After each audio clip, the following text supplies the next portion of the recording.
जब कबीर साहब जी ने धर्मदास जी को तत्व अनुरागी के लक्षण बताए तो धर्मदास जी के मन में एक शंका पैदा हुई।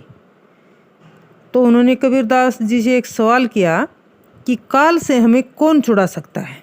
इसमें साहब जी बहुत अच्छा जवाब उनको देते हैं, ऐसा कोई न दिखे भाई, अंत समय में ले ही छुड़ाई, है एक सो कहाँ बखानो, जे ही अनुराग होय सो मानो, सतगुरु आही छुड़ावन हारा, निश्चय मानो कहा हमारा।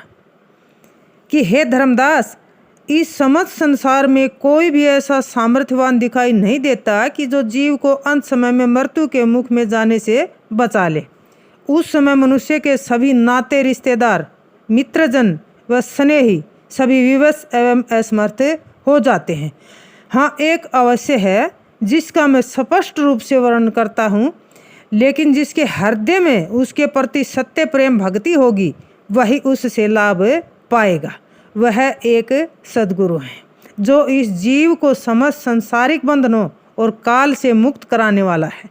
बिना किसी संख्या और संशय के तुम निश्चय पूर्वक यह मेरा कहा मानो।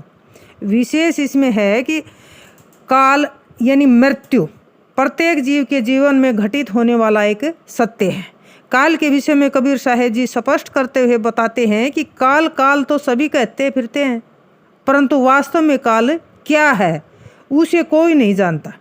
इस शरीर का छूटना मरना ही काल नहीं है। वास्तव में जीव के मन में जितनी भी कल्पना है वह सब काल ही कहलाती है। कल्पना के बंधन में पड़ा हुआ जीव काल को प्राप्त होता है। इस संसार में जिस शरीर के साथ उत्पन्न होता है जीव, उसी मृत्यु की अवश्य होती है, यानी उसका मरना निश्चित है। लेकिन जिसका जन्म ही नहीं हुआ हो उसकी मृत्यु कैसे हो सकती है? ये सत्य है, जो पैदा होता है वही केवल मरता है। इसलिए काल से बचने का सच्चा उपाय यही है कि जीव का पुनर्जन्म ही ना हो। इसके लिए वह जिन कारणों से इसमें पड़ा हुआ है उन्हें समूल नष्ट किया जाए। संसारिक मोह माया और विषय वासनाओं के बंधन में पड़ा हुआ अज्ञानी जीव बार बार शरीर को धारण करके पैदा होता है और मरता है। इस प्रकार मोहवश वह आवागमन के चक्कर में पड़ा हुआ अनंतता दुखों को भोग रहा है। जीव की इस अज्ञानता को किसी भी संसारिक अस्त्र शस्त्र से नहीं काटा जा सकता, इसे केवल ज्ञान युक्ति से ही काटा जाता है।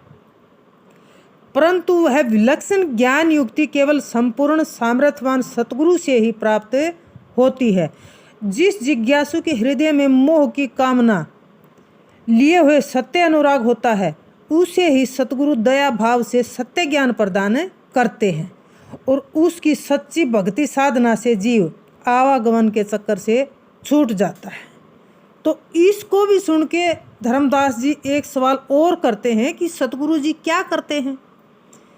काल ही जीत हंस ले जाही, कबीर साहब जी उत्तर देते हैं, काल ही जीव हंस ले जाही, अविचल देश पुरुष जह आही, जहाँ जाए सुख होय अपारा, बहुरी न आवे यही संसारा।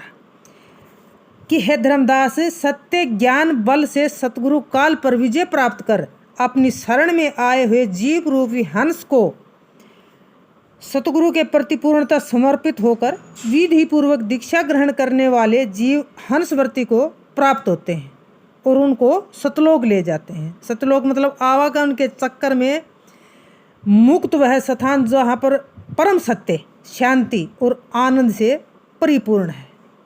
मतलब साहब जी कहते हैं वहाँ ले जाकर जीव को छोड़ देते हैं जहाँ पर परमपिता परमात्मा उपस्थित हैं, जहाँ पर जाकर जीव को अवर्णनीय सुख की प्राप्ति होती है।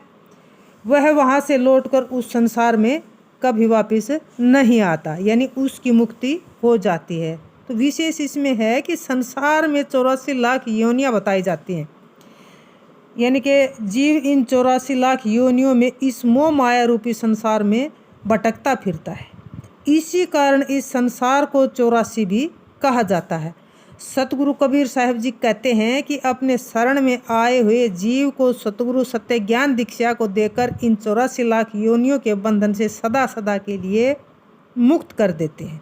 फिर वह जीव जीवन पर्यंत निश्चय पूर्वक गुरु दीक्षा का व्यवहार करता हुआ अनंततः सुख और आनंद को पाता है और अविचल देश को चला जाता है। तो अविचल देश कौन पहुंचा सकता है, इस बारे में कल बताया जाएगा। किसी सत्संगी भाई बहन को कोई भी शंका हो तो कमेंट करके पूछ सकते हैं। बोलो साधो सत्संग।